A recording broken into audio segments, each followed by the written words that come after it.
ఒక చిన్న గ్రామంలో బాబు అనే మంచి పిల్లాడు ఉండేవాడు. అతనికి ప్రకృతి మీద చాలా ప్రేమ. ప్రతిరోజు సాయంత్రం స్కూల్ నుండి వచ్చాక ఆ ఊరి చివర ఉండే ఒక పెద్ద మామిడి చెట్టు దగ్గరికి వెళ్ళేవాడు. ఆ చెట్టు మాట్లాడలేకపోయినా బాబుతో బంధం చాలా బలంగా ఉండేది.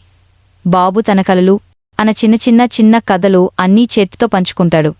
చెట్టు కూడా తన ఆకులు, తన నిశ్శబ్దతతో బాబుపై ప్రేమ చూపించేది. ఒకరోజు బాబు చెట్టు దగ్గరకు వచ్చి ఇలా అన్నాడు, నాకు ఒక చిన్న షాపు పెట్టాలని ఉంది. ఎలాగైనా నన్ను సపోర్ట్ చేస్తావా? అప్పుడే చెట్టు తన కొమ్మలపై వేలాడుతున్న పండ్లను చూపించింది.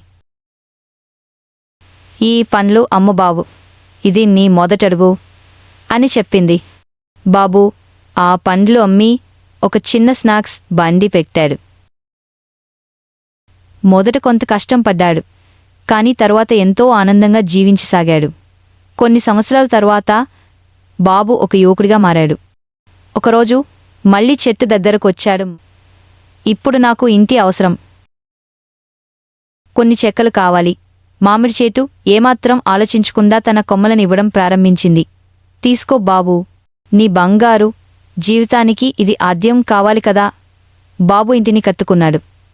కాని ఈసారి చెట్టు దగ్గరకు తిరిగి రావడం చాలా సంవత్సరాలు పట్టింది. కాలం గడుస్తూ మామిడి చెట్టు వృద్ధ చెట్టుగా మారిపోయింది. కొమ్మలు లేవు, ఆకుల్లేవు, కాని తన బాబు కోసం ఎదురుచూస్తూనే ఉంది. ఒకరోజు బాగా ముసలివాడైన బాబు తిరిగి వచ్చాడు. చేతిలో కర్ర, ముఖంలో అలసట, మనసులో ఏదో శూన్యతతో, మామిడి, ఇప్పుడు నాకొక నిశ్శబ్దమైన చోట కూర్చుని విశ్రాంతి తీసుకోవాలనిపిస్తోంది. మామిడి చెట్టు ముసలితనంలో కూడా శాంతంగా సమాధానం ఇచ్చింది. రా బాబు, నా వేర్లు ఇంకా బలంగా ఉన్నాయి.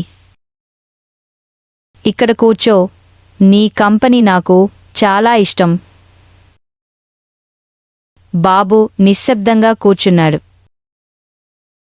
ఆ క్షణంలో ఇద్దరి హృదయాలు ఆనందంతో నిండిపోయాయి. మీతి ప్రకృతిని ప్రేమించండి, పాత బంధాలను గౌరవించండి. అవి మీకు అవసరమైన సమయంలో నీడనిస్తాయి.